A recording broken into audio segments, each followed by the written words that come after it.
Hi guys and welcome back to the channel. Today I've got two replays in the French Tier 9 medium tank, the BC-25T AP, or the Bat Tap.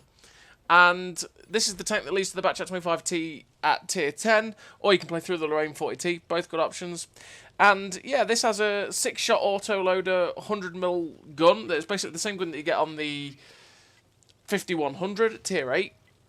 But on a more mobile platform, a stealthier platform, and yeah, it can be pretty deadly if you catch someone out. If you haven't guessed by the title, as always, this is the games for which I actually achieved the third mark of excellence in this tank. And yeah, if you play this tank right and you play it well, it can achieve some massive things because, yeah, the clip potential 1800 is pretty deadly. So in terms of a crew on the BC-25T AP, I run Rapid Reload, Born Leader, Sixth Sense, Situational Awareness, Camouflage Expertise, Silent Driving, Muffled Shot, Steady Aim, and Run and Gun. Now I run all three of the camo perks to make the most of the fact that this tank has a fantastic camo. So I can play it kind of like you're seeing now as a pseudo light tank, but then have the gun handling perks like Run and Gun and Steady Aim to make sure that this gun can perform its deadly maneuvers. If you really wanted to and you get frustrated by the gun, which by the way is bloody frustrating because it is a damn frustrating gun, it's just so derpy at times, it's really annoying. You can drop the muffled shot and run the snapshot as well to make the gun better on turret rotation.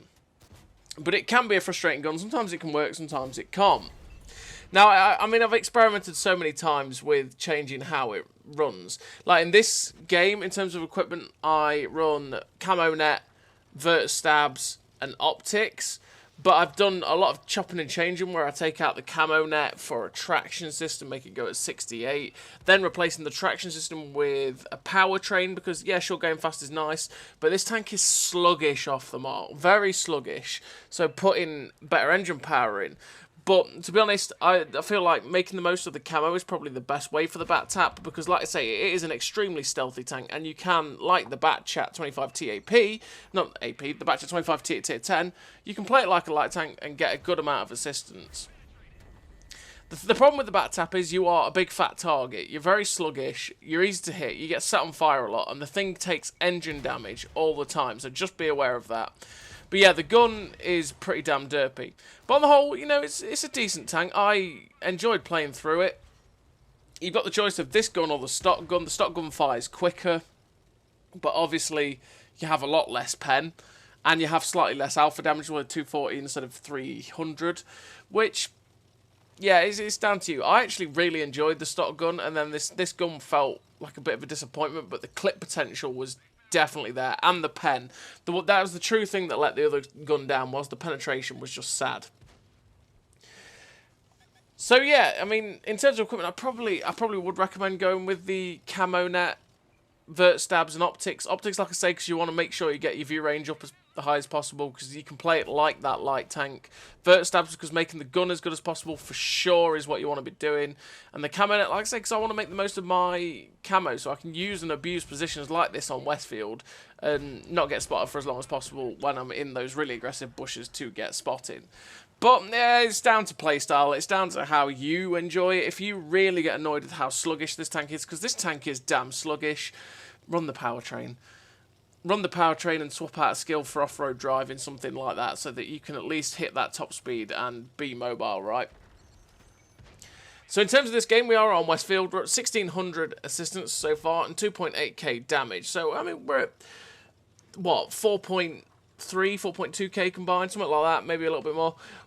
We're having a good game, and especially for going for the mark, we're definitely having a good game. These games were a little while ago. This is one of those ones that I've just looked in the folder and gone, oh yeah, I had those games with the Bat Tap, didn't I? Yeah. And so you're seeing it. This is where the Bat Tap is deadly. Now, unfortunately, the gun derps and we hit the track, and then it derps and hits the floor, but fortunately enough, artillery hits it, which means that now we can put these, hopefully with some good rolls, kill this Conqueror in a clip. And just like that, we came up upon the Conqueror, and we managed to finish him off. Really frustrating though, and you saw where the gun handling can be derpy if it's not all the way aimed in, because we came against that guy, and it was like, hello Conqueror, I can see your lower plate. Shell goes right into the tracks him in place, like, okay, sure. Tracking him, okay, we'll take it. And then the second shot just hits the dirt, and you're like, oh, come on, gun. That's what this tank's like. It can be very, very frustrating like that. So now they've got 3 tanks left in artillery. We've got this T-54 here. We know the Dragon's over there, and they've got the light tank that's patrolling towards us over in the other bit there. Look, he hits us on the move. We managed to kill the T-54 by setting him on fire. And it's like, little pest, get out of here. Ugh, pests. Now, we actually do a stupid and drive out straight in front of the Dragon. If he was firing Hesh, we would be dead. And to be honest, he probably still should have rolled good enough to kill us anyway. So we got lucky there, but we managed to finish off the Dragon. We've got 1 shot left in the clip. There's artillery just over there, and we can't quite get to it. But we do finish the game with 2.1k assistance and 4.9k damage. So, I mean, that's 7k combined. Again, a really good game, grinding for that 3rd mark for this tank. We finished with the 4 kills as well. Decent amount of credits as well, random. Ace Tanker, the high caliber, and 1843 base XP. Like I said, really nice game for the Bat Tap. The Bat Tap can be fun. If you play it well, you get it to the games where, or the maps I should say, where you can flank and spank, you can get the big shots out, you're going to have a good time. And your 232 pen in a tier 10 game is good enough for the most part, but it can let you down quite a lot.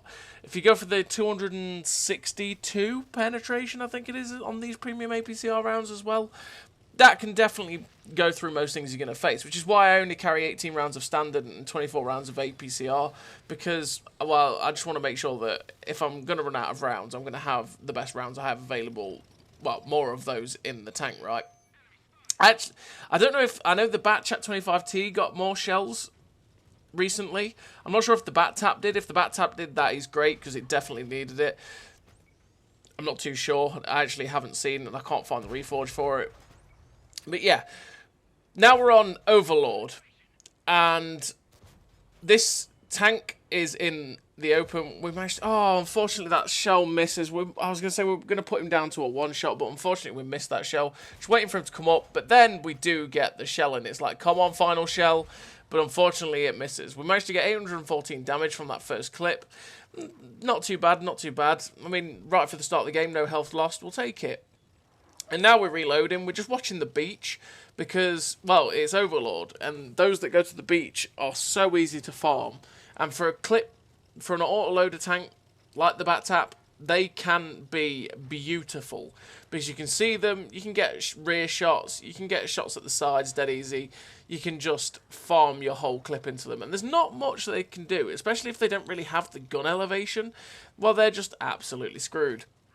So I'm just sort of patrolling here, trying to see if I can light anything else up along this 3-4 line that might be able to get shots at me to stop me doing what I want to do.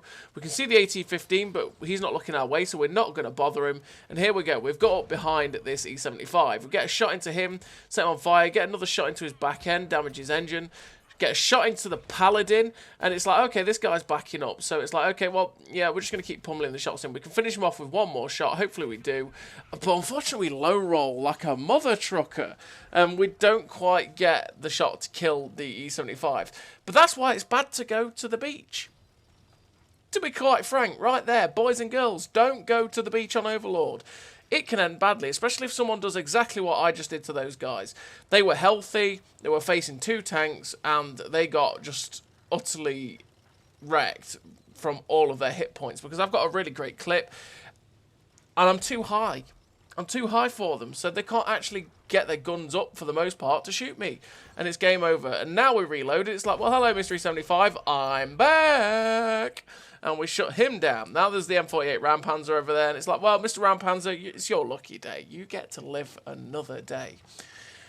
We've got 5 shells in the clip. There's no point reloading because, well, these are the last 5 shells of AP that we have in the tank. So, you know, no point. We're going to go up here, see if we can find the AT-15, but we actually have good side shots at the Type 61, who just gets away, unfortunately. It's like, wait, where is the AT-15? Okay, he's not here. Right, we're just going to go after the Type 63. Then our artillery gets spotted, not Type 63, Type 61. And it's like, well, it'd be rude not to kill the artillery. We've got 2 shells left in the clip, and this Type 59-2 is like, hello, friend. I like you. I don't like you, Mr. Type 59-2. Get out of here. We get 2 shots into him, but then we take another big hit. If we got lucky, we probably could have clipped him out, but it is what it is. We're up to 3.9k damage, 207 assistance. We've got enough to go up, which is nice, so we're not going to drop. But look at the scores. It's 8-7. It's very, very close. We want to make the most of what we can in this game. We're at 614 HP as well, which means we can take at least another hit. And we're just waiting for the shells to go in before we decide what we're doing. I'm watching the round panzer that's coming up because it's like, do I go after that guy and clear him out from behind, or do I go help my guys on this flank, the T-30 and the Conway? And it's like, okay, you know what? I'm going to help them out.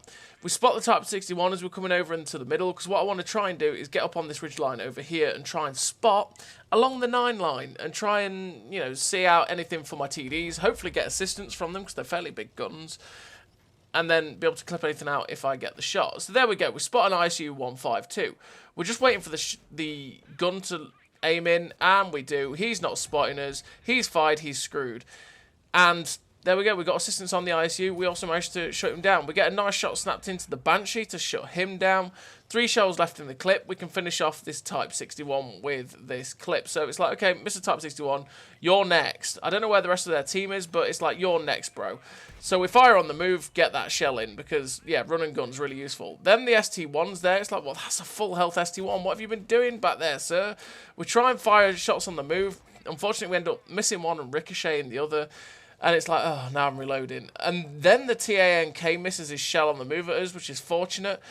But he looks like he's coming, and it's like, oh, no, he wants revenge for earlier on.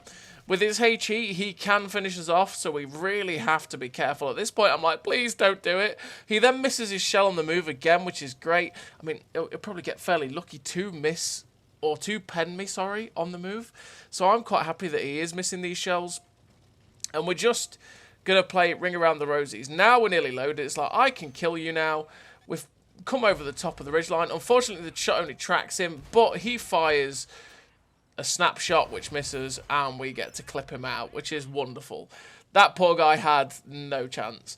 I mean, if the shell had gone where it was supposed to the first time, I probably could have killed him with the start of that clip. But we're up to 5.2k damage, 1300 assistance. I mean, 6.5k combined with only 1 tank left on the enemy team, which is the artillery. So, yeah, at this point, I think I was at like 94.6 or 94.7, something like that.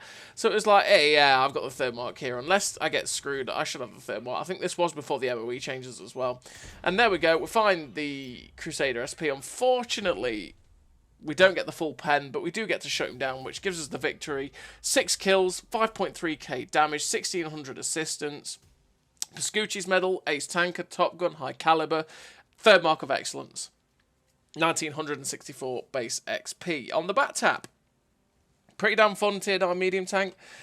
Needs more shells. I hope it got more shells. I can't remember if it did on the Reforge or not. But yeah, it can be fun. Set it up how you need to. I set it up for stealth, but there's a lot of different ways you can set the tank up. So as always, everybody, thank you very much for watching. I'll see you next time.